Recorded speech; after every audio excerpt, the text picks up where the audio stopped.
তো নমস্কার বন্ধুরা, চলে এসেছি একটি নতুন ব্লগের সাথে, একটি নতুন ভিডিওর সাথে। 75 ডে ওয়ার্কআউট চ্যালেঞ্জের আজ চতুর্থ দিন। তো 3 দিন অলরেডি কভার হয়েছে। চারিদিক ঘন কুয়াশা, মোটামুটি ভালোই কুয়াশা আছে। এই যে তারটা দেখতে পাচ্ছ, এই তার যাচ্ছে আমার জায়গা পর্যন্ত, প্রায় এই তারটা আমার জমিন পর্যন্ত যাচ্ছে।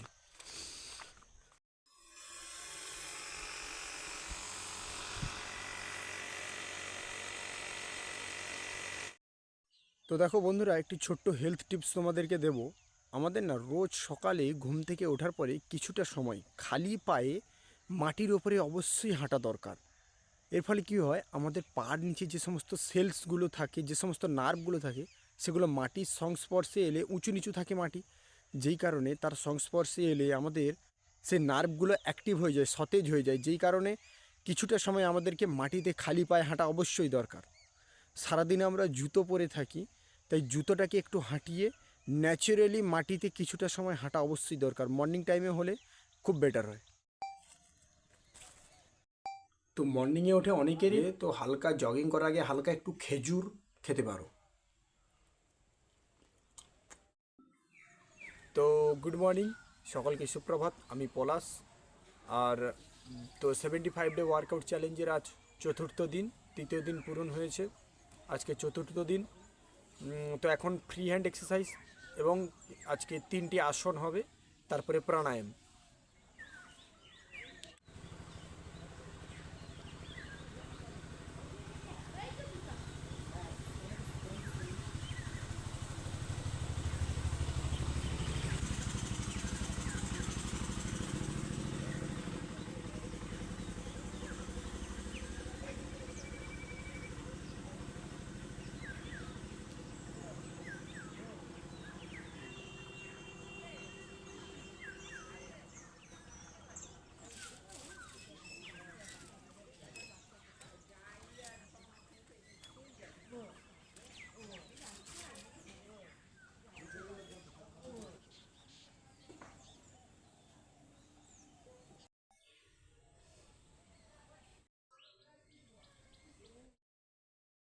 মর্নিংয়ে ব্রেকফাস্ট।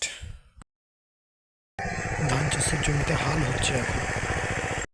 কিছুটা জল ভরানো হয়েছে, মানে পুরো। এখন ওই কিছুটা ফ্রি টাইমে কিছু ঘাসের সুন্দরভাবে ভিডিও শ্যুট করলাম।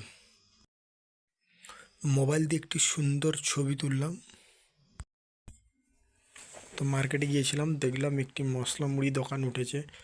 তো মশলা মুড়ি দোকানে গিয়ে মশলা মুড়ি কিনলাম 10 টাকা। টেস্ট খুব সুন্দর হয়েছে। তো এতে ন্যাচারালি প্রায় সব কিছুই আছে এর মধ্যে: ছোলা, লঙ্কা, টমেটো, গাজর,